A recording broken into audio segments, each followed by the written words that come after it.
perempuan, suami meninggal dunia, dia dalam iddah. Daripada mula suami itu mati, 4 bulan 10 hari itu iddah dia. Iddah ni maknanya dia tak boleh keluar rumah tanpa sebab. Maknanya kalau betul-betul tak boleh keluar rumah terus. Tapi kalau tak boleh keluar rumah terus, nak pergi pasar, tak makan, kebuluh kat rumah.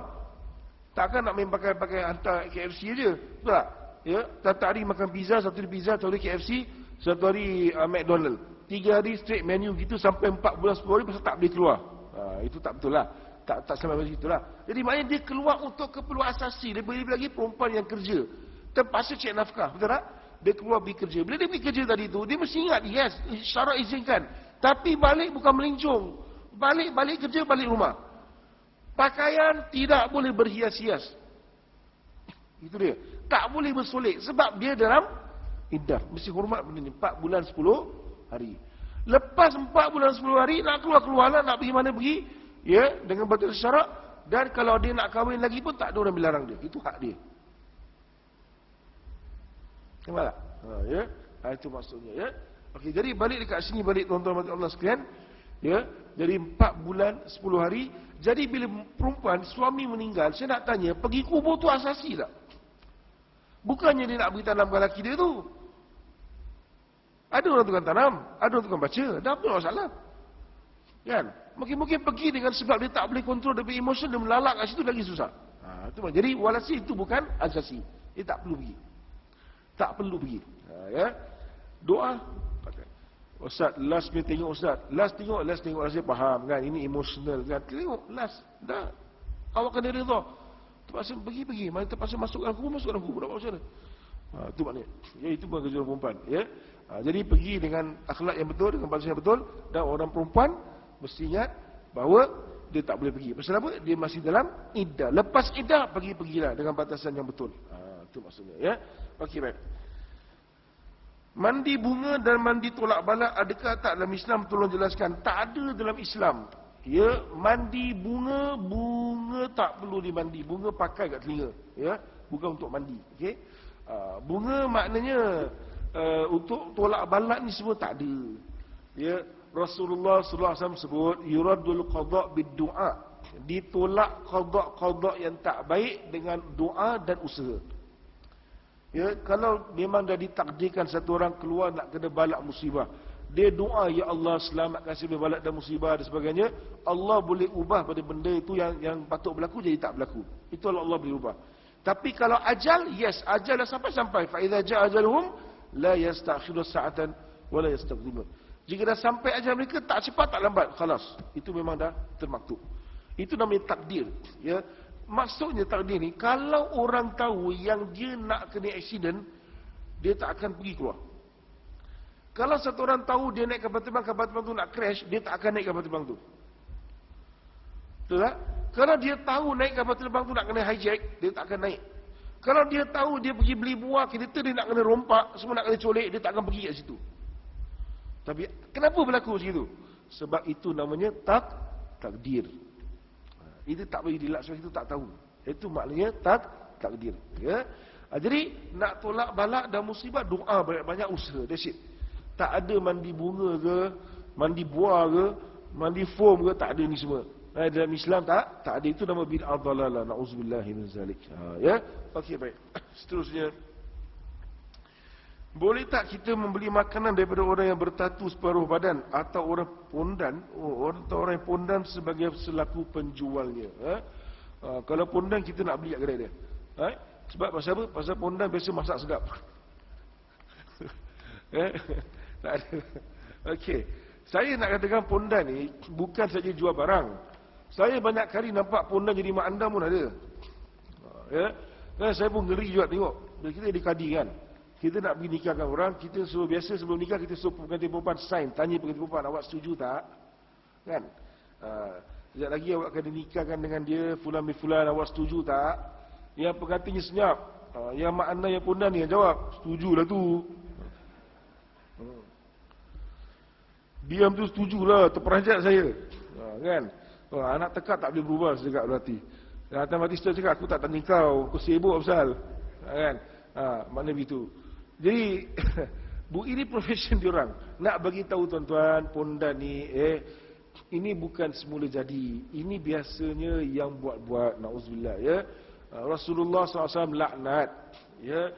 Orang cakap, Ustaz memang saya naluri ni. Tak ada naluri, awak lain laki-laki lah. Yang awak jadi perempuan tu pasal tabiat awak punya merepek sendiri. Ini masalah apa, psikologi kan. Nak kena lawan lah. Betul tak? Oh Ustaz, saya, ini pengalaman, Ustaz, saya tak tahan tengok laki-laki. Nak yang badan besar-besar, ada jambang, ni memang saya saya suka tengok. Saya seram juga dengar. Ada jambang tu baik-baik lah, seram sikit. Kadang-kadang yang pakai tongkat tu lagi saya suka. Kan? Jadi saya kata senang je. Okay, awak cakap macam kita, awak suka geram tengok laki-laki. Habis waktu yang kita yang laki-laki ni tengok perempuan tak geram ke? Pak Haji tengok perempuan tak geram. Semua tengok geram. Yang laki-laki tengok perempuan geram. Awak tu lagi geram, kita tengok perempuan geram. Ini naluri. Kalau tak geram, dia jumpa doktor. Something wrong. Betul tak? Geram. Tengok geram aja. Nafsu kan? Itu maksudnya naluri. Betul tak? Jadi, apa masalahnya? Masalahnya semua nak kena lawan nafsu. That's it. Hidup ni kena lawan nafsu. Tak lawan nafsu susah. Tapi jangan lawan arus. Lawan nafsu ya, jangan lawan arus. Tak nak kahwin. Islam tak suruh hidup membujang sampai tua. Tak ada. Islam tak pernah cakap orang jadi imam jangan kahwin. Macam Kristian. Ya, ini pahaman mereka. Kita tak mau kritik lah ya. Itu terserah mereka. Ya, orang-orang yang setengah padri dan sampai tahap tinggi dia tak boleh kahwin, haram kahwin. Ini lawan arus. Minta maaf. Ya, kalau Islam kata imam tak boleh kahwin, sakitlah saya cakap. Memang saya tak jadi imam lah.